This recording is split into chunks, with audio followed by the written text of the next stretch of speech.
অভিনন্দন জানাতে চাই তেলিয়ামুড়া কলেজের অধ্যক্ষ ডক্টর মিহির পাল মহোদয়কে। এখানে যিনি এই প্রজেক্টটি দেখেছেন শিবজ্যোতি, উনিও একজন অধ্যাপক, এবং আমার সঙ্গে আছেন deputy project officer doctor Sumit Sarkar, এবং এইখানকার যারা এলাকাবাসী আছেন। আমি খুব ভালো একটা জিনিস দেখছিলাম, সেটা হচ্ছে গিয়ে আমাদের ত্রিপুরাতে নদী বক্ষে প্রচুর পরিমাণ ইরোশন বা ক্ষয় হয়, এবং এই ক্ষয়গুলো প্রত্যেক বছর মানে হাজার হাজার টন উর্বর মাটিকে নিয়ে বেরিয়ে যায়। এখানে আমরা এমন একটা জায়গায় প্রজেক্টটা করা হয়েছে যেটা নাকি হাওড়া নদীর একটা জায়গা, যেখানে খোয়াই নদীর একটা জায়গা, যে খোয়াই নদীর ঠিক যেখানে টার্নিংটা নেয়, এই জায়গাটা সবচেয়ে বেশি এর আগের বছরও ভূমিক্ষয় হয়েছে। এবারেতে এই প্রজেক্ট, সেটা হচ্ছে ডাইরেক্টরেট অফ বায়োটেকনোলজির যে আর্থিক আনুকূল্যে যে তেলিয়ামুড়া কলেজ করেছে এই খোয়াই নদীতে। এখানে ওরা প্রথমে জুটের ব্যাগ বা জুটের যে চটের যে বস্তা আছে সেটাকে মাটিতে রেখেছে।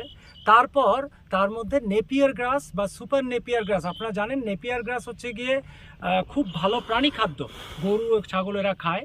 এটাকে লাগানোর ফলে দেখা গেল অদ্ভুত জিনিস। আপনারা যদি এদিকে ক্যামেরা নেন তাহলে দেখতে পাবেন একটা দিকে পুরো ভূমিক্ষয় হয়ে গেছে, দেখুন জল কিভাবে নিয়ে নিয়েছে রাস্তাগুলোকে।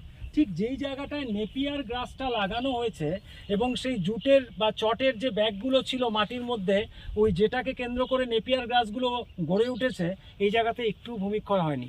অথচ এই জায়গাতে সবচেয়ে বেশি ভূমিক্ষয় হওয়ার কথা ছিল, কারণ নদী বাঁক নিচ্ছে এই জায়গাটায়। তারপরের জায়গাটা দেখুন, এই যে ক্ষেত, ধান ক্ষেত কতটা নিয়ে গেছে। সুতরাং খোয়াই নদীর এই জায়গাটাকে খুব ভালনারেবল ধরা হয়, যে এই জায়গাটায় ভূমিক্ষয় প্রত্যেক বছর হয়। তো এই যে একটা ছোট্ট উদ্যোগ ডাইরেক্টরেট অফ বায়োটেকনোলজির আর্থিক আনুকূল্যে যে তেলিয়ামুড়া কলেজ নিয়েছে, সেটা সত্যিই খুব প্রশংসনীয়, এবং আমরা মনে করি যে পরবর্তী সময় বৃহত্তর ক্ষেত্রে আমরা এই ধরনের প্রজেক্ট যদি নেই, তাহলে আমরা ভূমিক্ষয় রক্ষা করতে পারবো। তো আমরা আজকে এখানে দাঁড়িয়েছিলাম। আমি বিশেষ করে এখানকার যারা এলাকাবাসী আছেন, ওনাদের যা উৎসাহ আমি দেখেছি, ওনারা আমাদের সঙ্গে সঙ্গে পায়ে পা মিলিয়ে নিচে নিচে নেমেছেন। আমি ওনাদেরকে বিশেষভাবে অভিনন্দন জানাতে চাই, কারণ কোনো প্রকল্প সফল হয় তখনই যখন ঠিক প্রযুক্তি থাকে, মানুষ কাজ করে, এবং এলাকার সবাই যখন সাহায্য করে। এলাকার সাহায্য ছাড়া আমরা কোনোদিন কোনো প্রজেক্ট করতে পারবো না। আমি আবারও ওনাদেরকে অভিনন্দন জানাই। এ থেকে বোঝা যায় যে ওনারা কতটা ক্ষতিগ্রস্ত হতেন, ওনারা কতখানি এটার মধ্যে নিজেদেরকে মানে সমর্পণ করেছেন যে এই প্রজেক্টটা যাতে সাকসেসফুল হয়। সবাইকে ধন্যবাদ।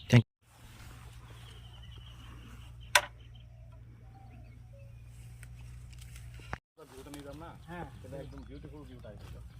এই আবার